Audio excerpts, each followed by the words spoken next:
Hi everyone, I had a little glitch with the live Facebook feed, so I'm just gonna video this and then upload it. So I don't know, I just didn't want to access my camera no matter what browser I chose. So hi, good afternoon everybody. I'm Autumn Bardell. I'm gonna introduce myself a little bit first. I write in several genres. My historical fiction is traditionally published. The one that just came out in February is Confessions of a Sheba Queen. That is historical erotica. The year before that was Legends of Lust. That's a bunch of short stories, also historical erotica. I also publish historical fiction. I've got right now The Impaler's Wife out. That is a pretty thick book, right? It's not a vampire book. It's a book about the real Vlad Dracula and his real Hungarian wife. The next book I have is Dragon Lady. Dragon Lady is about Zengizao, the pirate, a real life woman who went from prostitute to the most amazing, wealthiest, powerful pirate in the world ever.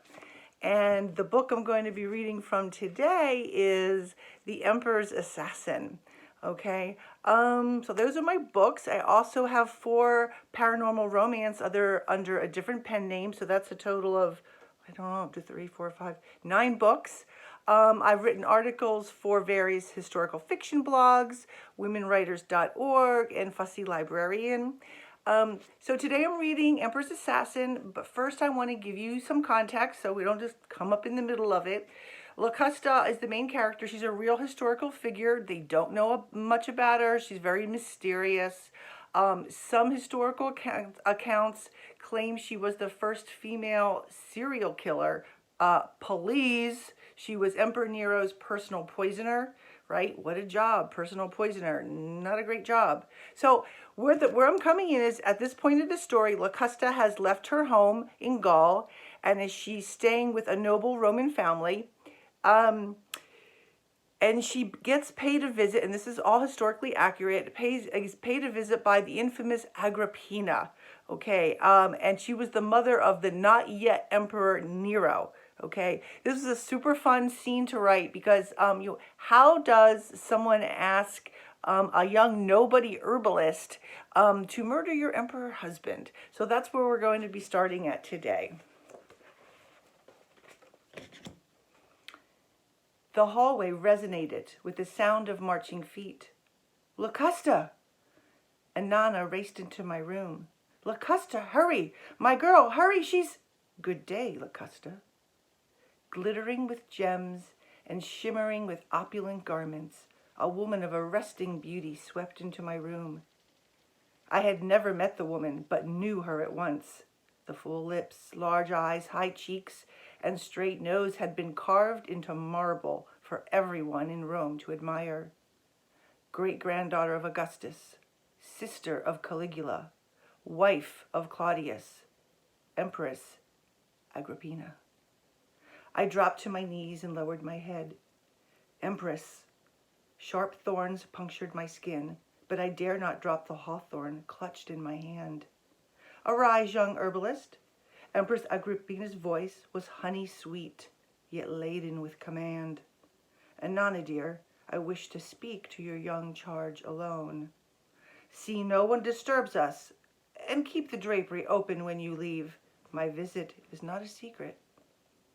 My gaze flitted into the hallway where a line of Praetorian guards stood at attention. Anana backed out of the room, stooping all the while. She tripped over her stola as she fled down the great hall, past the grim-faced palace guards. Come, child. Agrippina perched on a cushioned bench and pointed to the floor beside her. I scurried over to kneel before her and gazed at Rome's most talked-about woman. I noted every detail, from the rows of obedient curls coiled at the nape of her neck to the jeweled wreath adorning her royal tresses. Her clothing was scandalous. The snug-fitting stola crisscrossed with golden cords that hugged her curves. It was an intimidating display of sensuality. The immodest style accentuated her small breasts, and the sheer layer of gossamer silk flaunted her erect brown nipples. Agrippina lifted my chin, turned my face from side to side. She smiled, her double canines showing. The gossip is true.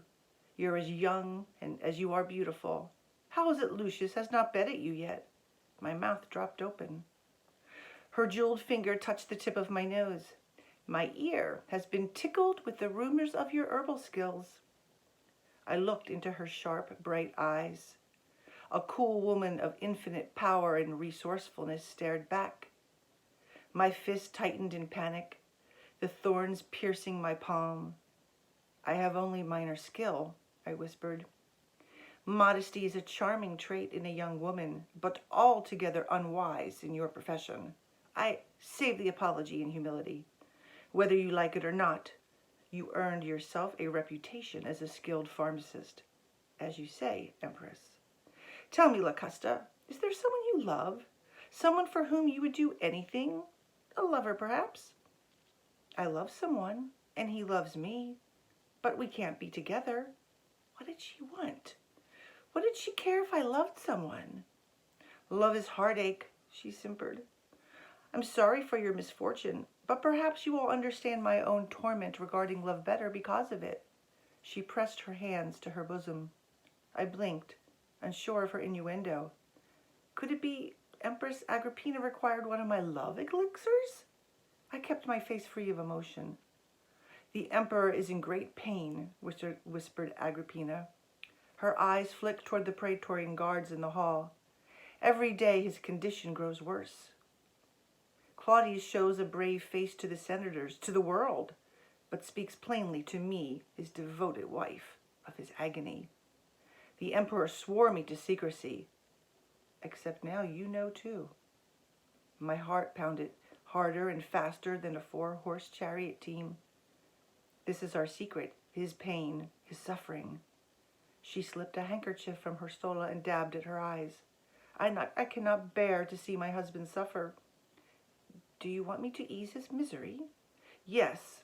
She wiped her eyes, even though there was not a single tear. How odd. Emperor Claudius had a personal physician, a man named Xenophon, whose extensive knowledge of herbs was well known. What ailments does he suffer from? Agrippina sniffed loudly, crippling and agonizing pain throughout his body. There's an ointment for those general aches plaguing older folk. I breathed a sigh of relief. The malicious gossip about Empress Agrippina was wrong. This loving wife merely wished her husband free from pain. Ah, yes, except those remedies only lessen his pain. Agrippina's hand felt heavy on my shoulder. You must end his agony. End. There was no mistaking the emphasis placed on the word. End. Spoken with cruelty, with evil, with a ruthless intensity. My tongue thickened with fear. Look at your empress when speaking. I lifted my head. Agrippina wanted me to poison the Emperor of Rome. Empress Agrippina was commanding me, for one did not refuse an empress, to murder the most powerful man in the world. I cannot, I mumbled. Empress Agrippina's face changed in an instant. Her eyes hardened into black marble. Her chin jutted and her nostrils flared. I misjudged you, she growled. How unfortunate. I entrusted my secret to one so naive. The double canines that were so charming moments ago now exposed her vicious ambition.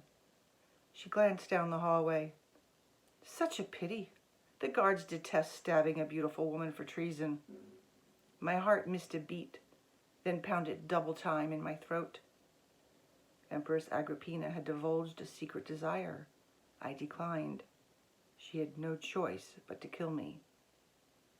But I did have a choice.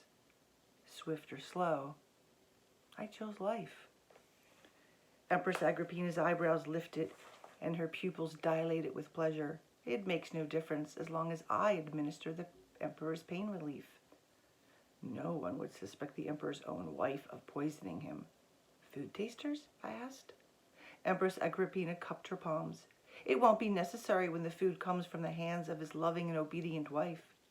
She dabbed at her tearless eyes. It was a convincing charade for any guard with wandering eyes. In 3 days, a carpentum will deliver you to the palace, alone. The emperor's misery is our secret. I understand. You'll stay until the emperor is relieved of his suffering. Her slim fingers reached into her bosom and withdrew a silk satchel. For your troubles. She pushed it into my hands, pressed my fingers on it. I lowered my head. Empress Agrippina left the room. With the heavy thud of the Praetorian guards, when the heavy thud of the Praetorian guards' footsteps faded, I lifted my head. The empress and her retinue were gone. I uncurled my fingers and dropped the thorns I had clutched during her visit. With shaking hands, I spilled the purse's contents into my bloody palm. Gold coins, emeralds, rubies, I had never held such wealth before. I made a fist. No one must see these gems. No one must know, not even Priscilla. To reveal Empress Agrippina's secret meant death. For me, for anyone who knew. And I'm going to stop there, and I just want to say, give you a little hint. Her first official poisoning was Agrippina, Empress Agrippina, and she did it with mushrooms, which is in the next chapters. Readers rock. Writers rock readers.